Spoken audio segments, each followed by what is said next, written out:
Dear Mel and Amy, thank you for reaching out to us and thinking of us when we went quiet. For the first time in 6 years, when we began this podcast, I couldn't record. I simply didn't have it in me. At first, I thought that meant I had failed, but maybe silence was also part of the lesson. And inside of that lesson, I was reminded of a friend who said something that actually sounds very mean, so I'm going to reword it. But the example my friend gave to me, this was a long time ago when I was a kid.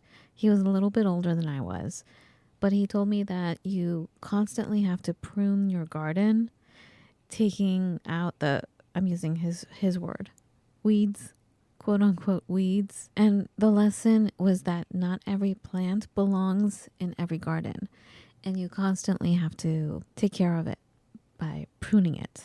So that's the lesson that we're talking about today in regards to friendship. Thank you for joining us. Here we go.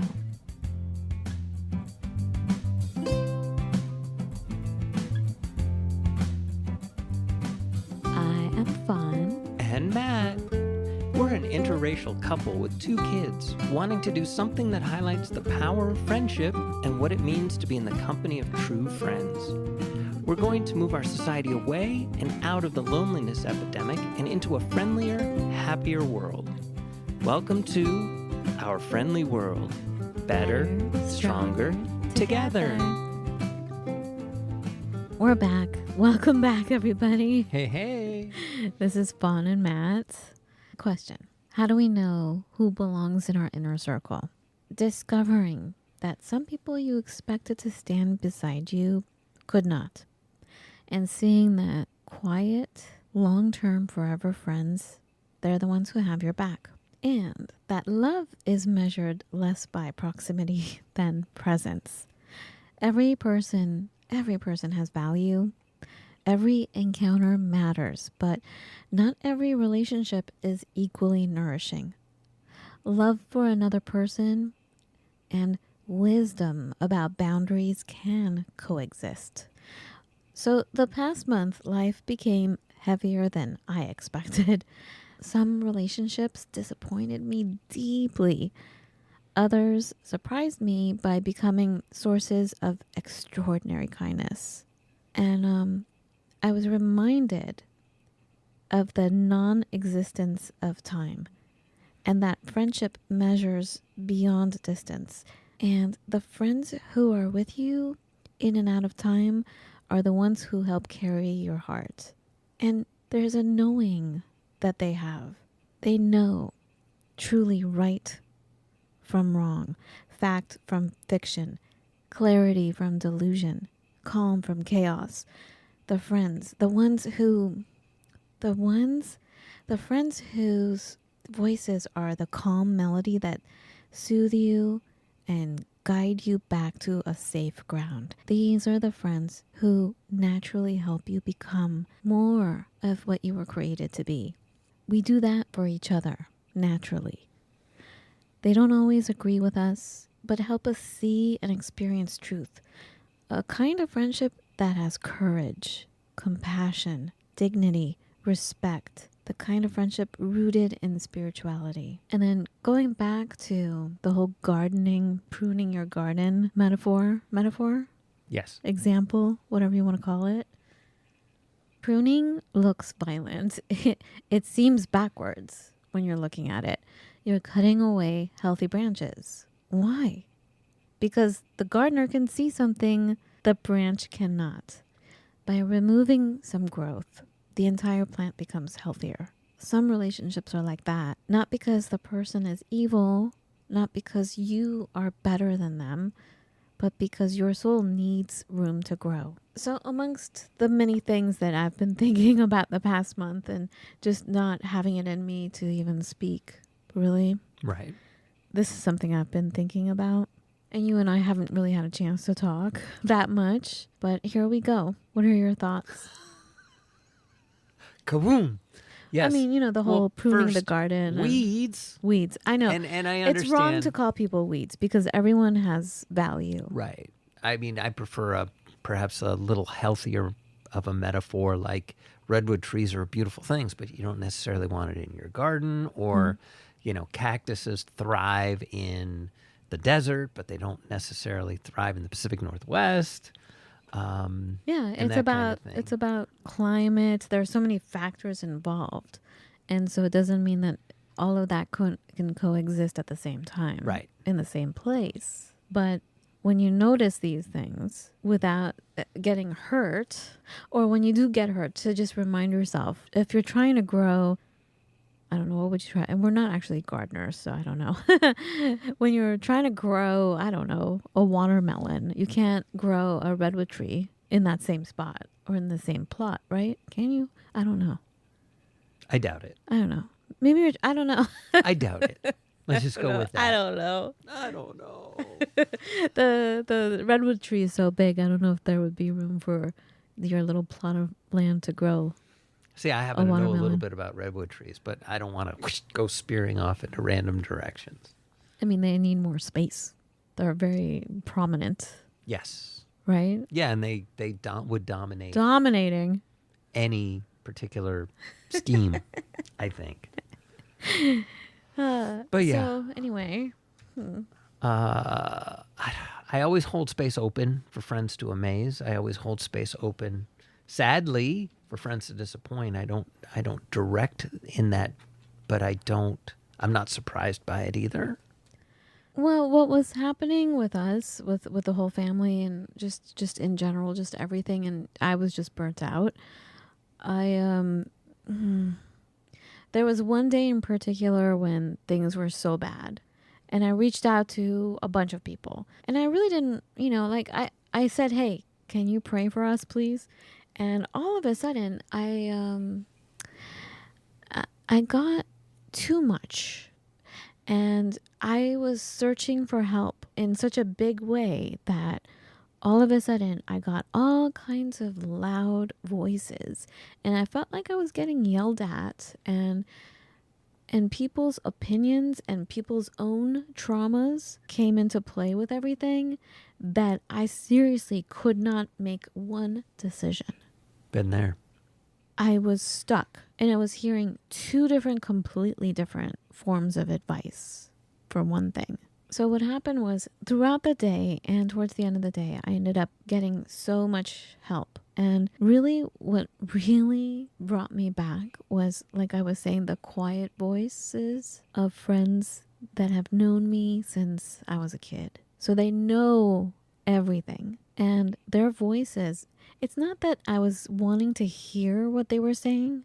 Do you know what I'm saying? It's not that they were saying things that I wanted to hear, because usually they disagree with me on pretty much everything, right? But it's done in such a gentle way that I always grow from it. Mm-hmm. The other way around too. It's pretty symbiotic. But their voices were the calm voices in the crazy storm that was happening. And everyone else was yelling. Yet their voices were so calm and nourishing and confident and courageous. It literally brought me back to safety, brought us all back to safety. And we were able to make the right decisions. And that's what I wanted to talk about today. That kind of friendship. I mean, I guess I was going to say that's how we should be. But we can't always be that. But there are some people in your life, even if you think you don't have any friends, even if you think that you're alone, it's really not true. There's always, I guarantee you, there is someone around. And maybe they're new. Maybe it's an old friend from another time period, from another dimension. But we're old friends and new friends at the same time. Like, two people showed up amongst the friends that I'm talking about. Those two of them totally new, had never spoken to them before, who helped so much. And I'm so grateful. And it reminds me that help is always there. That friendship is always around you. You may have not met them before, but guaranteed they will show up. You have to ask. And by asking, it could just be a thought, a desire. This is what I want in my life. Right. Back to you, Matt, while I sip some water. This is stressing me out. Kind of re-going through it all, I suppose. Yeah. Yeah, I mean, you're building such a wonderful kind of, I don't know what's the right word for it. The construction is so elegant. It's a little tricky to figure out where I can actually add value. What do you mean? You mean my speech? Yes. Really? It was elegant? Yes. Oh, that feels good. Don't roll your eyes. No, it feels good because I've been feeling anything but elegant, especially lately. What's the opposite of elegant? Non-elegant. Is how Inelegant. No, there's another word. Whatever that word is, I've definitely been feeling that. So that's good to hear. Thanks, honey. That's nice. But did I mention to say thank you? Did I say thank you to Mel and Amy? Right at the start. And that's another thing. Like, I was feeling like, why am I even bothering podcasting? What am I doing? Like, who cares? Nobody cares. And I just didn't have it in me. So I was crying a lot. And I just was in my space, like quiet, like didn't want to go out, just wanted to just cry and watch romantic comedies on TV by myself, which I would cry during because it's my way to release, Right. you know? Yeah, absolutely. It's important to release emotions, But like, release stress. and thinking, well, who cares? No one's listening. And then people reached out. They're like, whoa, you haven't posted. Where's the podcast? And I'm like, wow, you actually care? Oh my God, you're listening? What? And then I felt bad because I'm like, okay, we'll be there next week. And I just couldn't do it week after week. I just still couldn't. So Mel, you're so sweet. Thank you. Amy, thank you so much for calling me, reaching out to me. It really means a lot when you guys make comments about our podcast or like what we say. It's really appreciated. You know, sometimes you do things and you're like, this is stupid. And then people are like, no, this is great. What? Nothing. I mean, the ripples that we cause by being literally extend, and you never know where they actually end up, and who hears and who's helped and who's given, who receives some of the presents.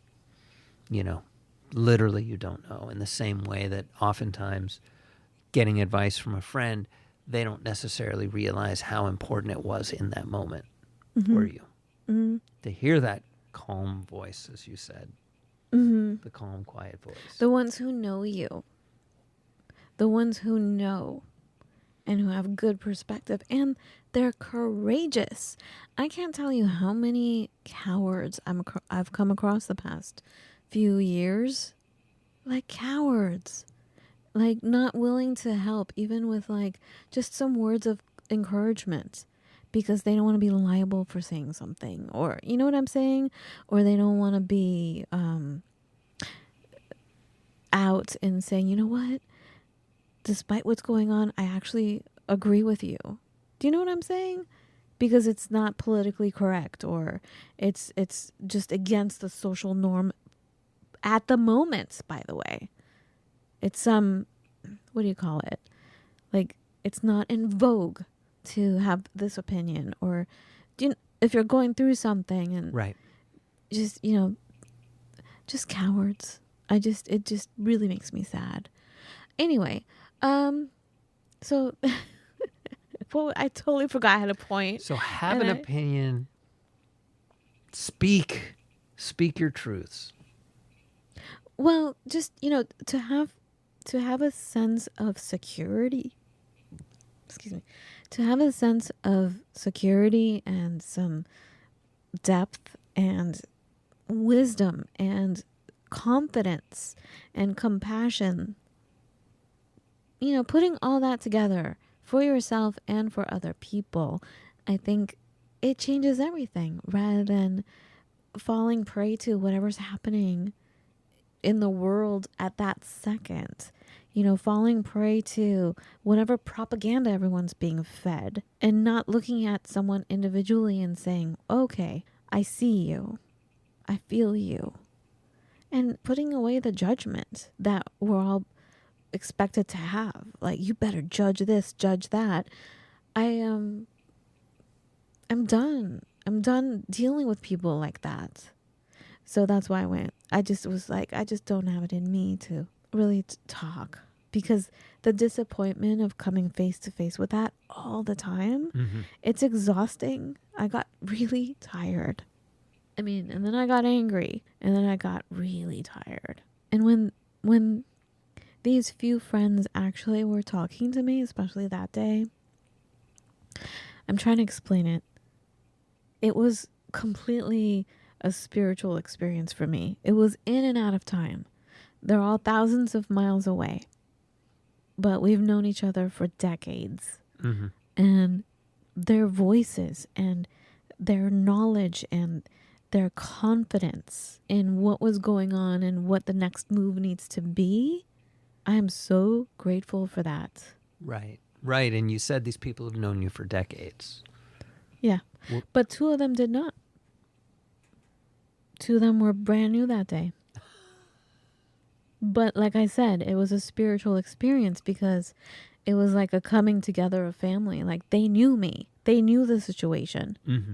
And they were right there to help. Other people were like, I don't want to get involved. You should do this. And that thing was definitely the wrong decision. But I couldn't see what the right decision was. Do you understand what I'm saying? Well, yeah, you were way too emotionally connected. And I was trying to not be at the same time. I was trying to be completely neutral. Right. And go, okay, I don't want to be emotional about it. I want to make the right decision. And when you have so much coming at you, you're on overwhelm. You just keep going around in circles. And it's so nice to be anchored in, not anchored. I felt like I was in a storm at sea with the wind howling, with constant getting smashed by water waves, that these voices, like just these friends, their advice, their help completely blanketed me like away from the storm and literally took me away and put me in a safe space. And we made the right decisions. So anyway, that's what I want to say. I don't know if that helps. Sometimes I just use our personal experience without giving you exact details of what we're actually talking about, because it really doesn't matter. That's the gist of it. I hope this helps in some way. And if it's not resonating right now, maybe in the future, what you hear today will stay with you and remind you that you always have help handy. It's always right there. And it's the right one for you when it's a calm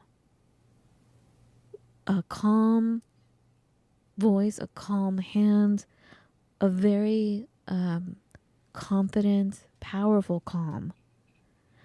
A long time ago, a friend said, do you know the difference of a thought that's God-given rather than a normal thought? Do you like a direction? Do you know which one would be from God?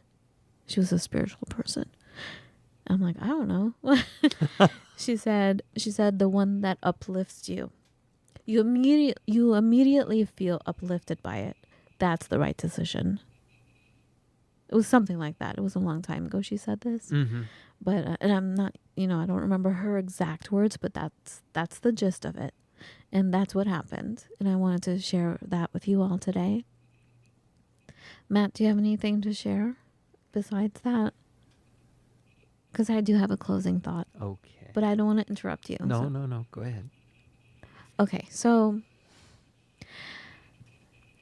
this is what I want to leave with today. Sometimes God doesn't only speak through words. Sometimes he restores us in the quiet.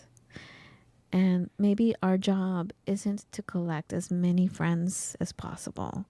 Maybe our job is to become the kind of garden where kindness grows, and then have the wisdom to know which relationships help that garden flourish.